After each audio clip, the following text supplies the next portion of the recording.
Everybody, this is an update on the crypto markets. We're looking here at Bitcoin and Ethereum. So let's have a quick look at Bitcoin.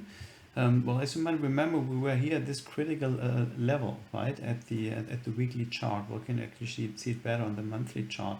But this is the consolidation. We've been at the consolidation high for a couple of months. It's a consolidation, right, at a consolidation high, an important level. If it breaks, if it clearly breaks, well, then we could expect a stop run move.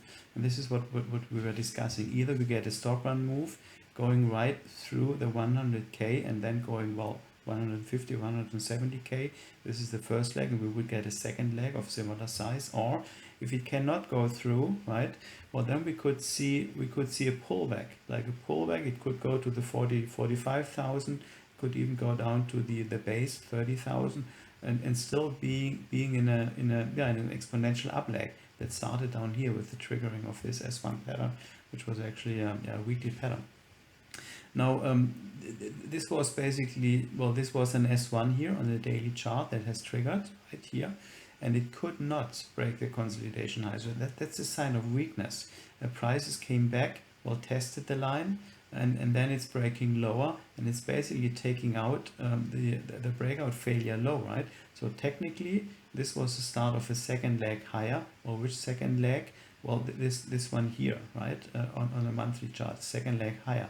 Well, this basically, technically, right, it didn't work because we have broken this breakout failure low. We've made a new low. Well, technically now, like alternative B should come in, where we get a deeper pullback. That is still bullish. It's just a healthy pullback, right? It could go down as well. It could nicely go down to the 200. There would be a halving of price, right, in Bitcoin.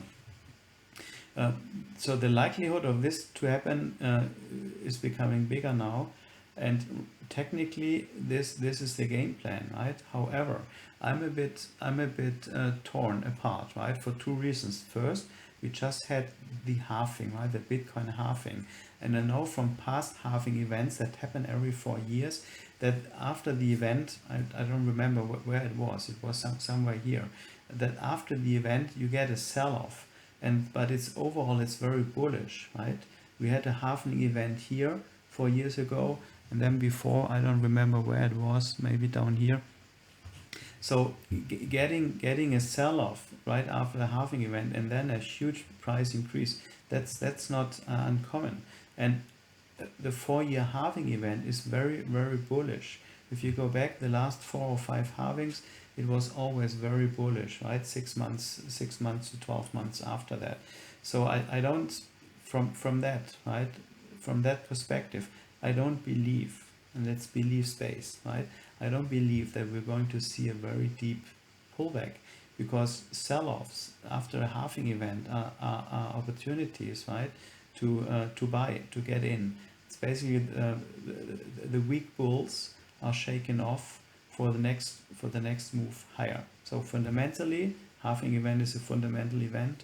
I'm very bullish, but technically, well, I should be bearish, right, for the next couple of months for a pullback. Well, overall, it will still, I've got a strong belief that it will still break through, right? But we might get an intermediate pullback, right? And it could go deep.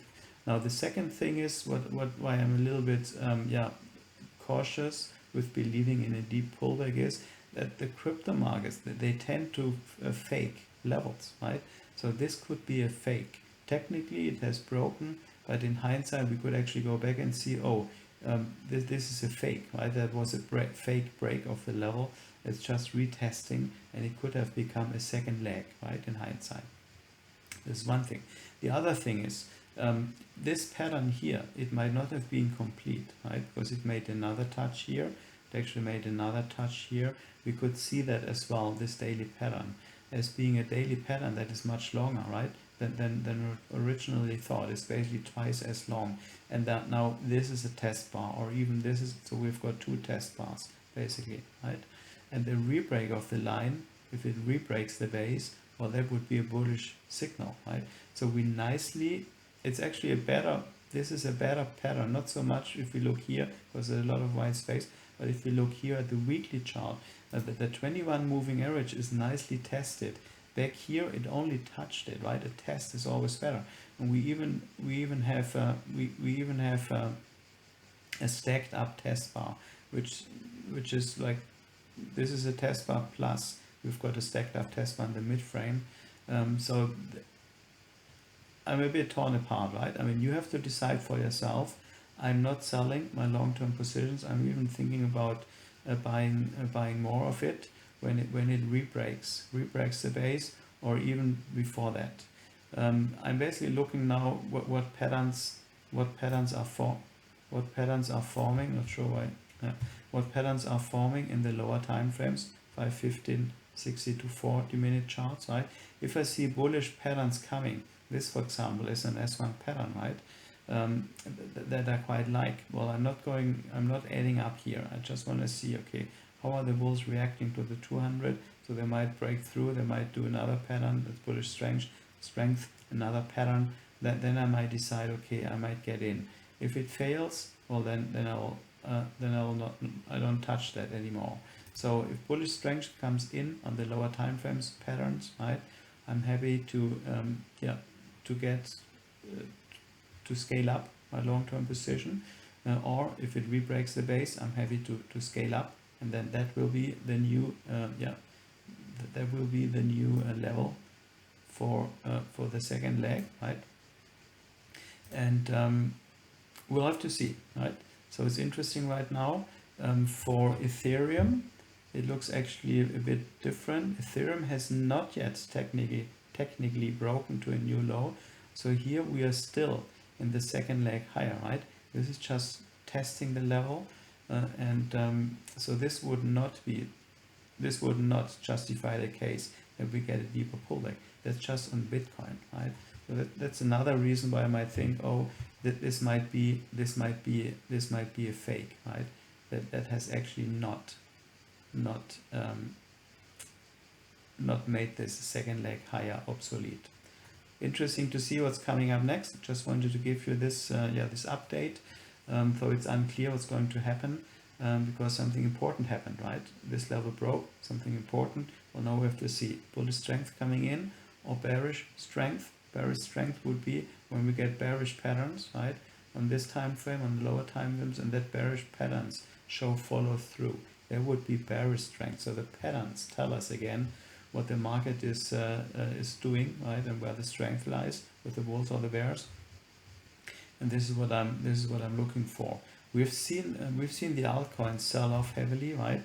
We are not yet. I mentioned that before. We are not yet in altcoin summer, because, well, Bitcoin is not yet at a critical level, right?